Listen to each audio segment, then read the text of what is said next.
Baiklah, Assalamualaikum warahmatullahi wabarakatuh. Perkenalkan, nama saya Selva Siti. Saya mahasiswa dari Pendidikan Sosiologi Departemen Sosiologi Fakultas Ilmu Sosial Universitas Negeri Padang angkatan tahun 2022 dengan NIM 22058-048. Di sini saya akan menjelaskan mengenai video yang telah Bapak berikan pada mata kuliah Administrasi Supervisi Pendidikan, di mana poin-poin pertama yaitu ada pengertian administrasi peserta didik, proses administrasi peserta didik, jenis-jenis instrumen administrasi peserta didik secara manual maupun elektronik, dan yang terakhir ada peran guru dalam administrasi peserta didik.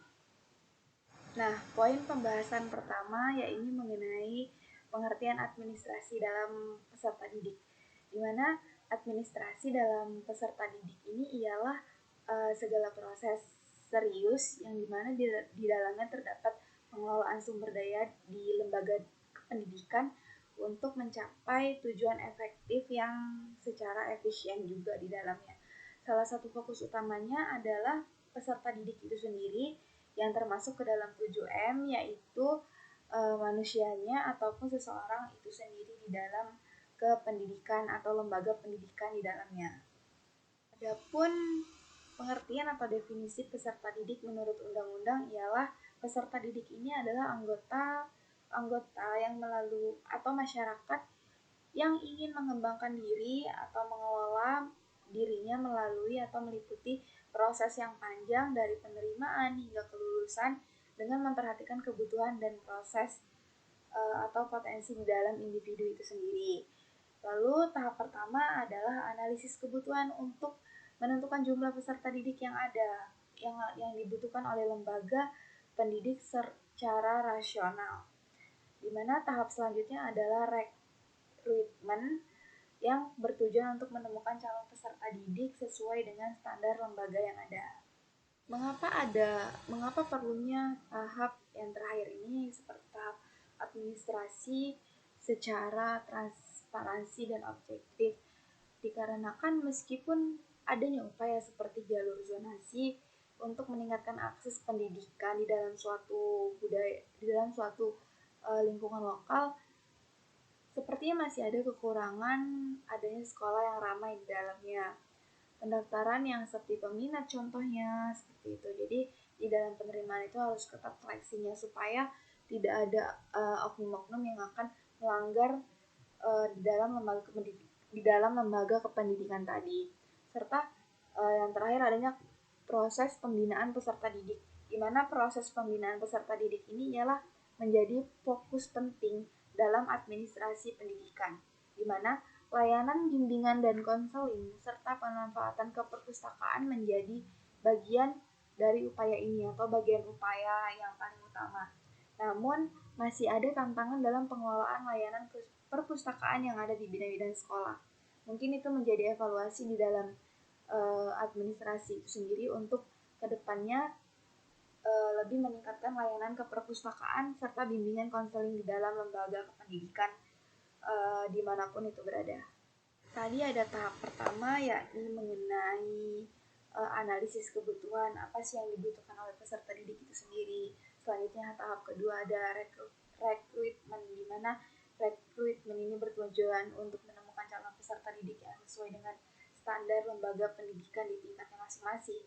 Selanjutnya ada tahap atau proses penerimaan administratif yang dilakukan dengan objektif serta transparan pastinya yang mengikuti prosedur yang telah diterapkan. Jadi di dalam proses penerimaan peserta didik itu ada tahap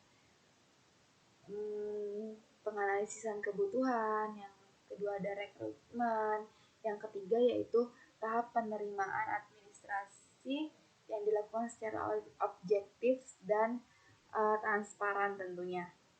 Selanjutnya ada beberapa jenis instrumen di dalamnya. Yang pertama ada daftar hadir, yang kedua ada rapot, yang ketiga kuesioner atau hak angket, yang keempat ada aplikasi konseling itu sendiri serta bimbingannya, yang kelima ada sistem pelaporan elektronik atau surat pelaporan elektronik, yang keenam ada pendaftaran, Ketujuh ada buku induk, kedelapan ada tes prestasi belajar. Jadi di dalam lembaga kependidikan itu diharuskan untuk pengevaluasian kedepannya dengan tes prestasi belajar seperti UAS dan UTS contohnya.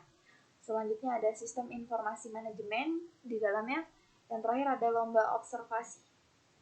Serta adapun peran guru dalam tenaga kependidikan atau lembaga kependidikan yang ada di sekolah-sekolah formal. Yang pertama ya ini adalah pemanfaatan atau pemantauan kemajuan di dalam akademisi siswa itu sendiri.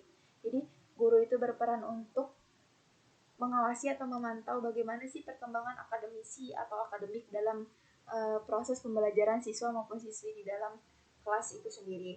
Yang kedua adanya pelaporan dan dokumentasi sebagai bertujuan untuk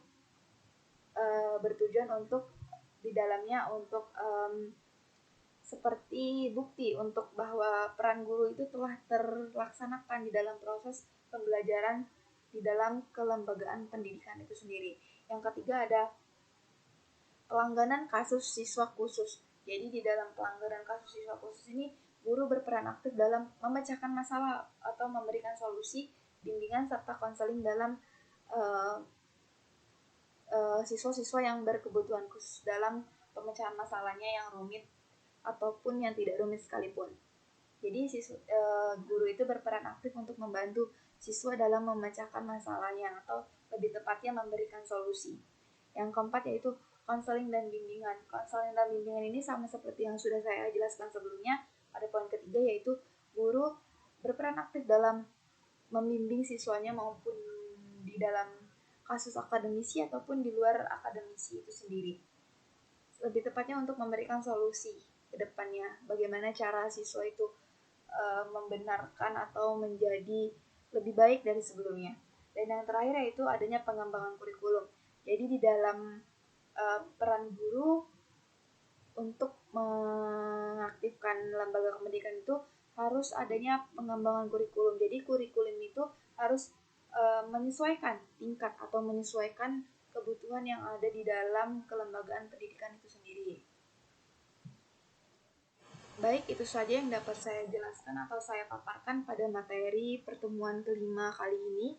Saya Salva Arsiti dengan NIM 2058048 dari Prodi Pendidikan Sosiologi yang mengampu mata kuliah Administrasi Supervisi Pendidikan pada semester ini.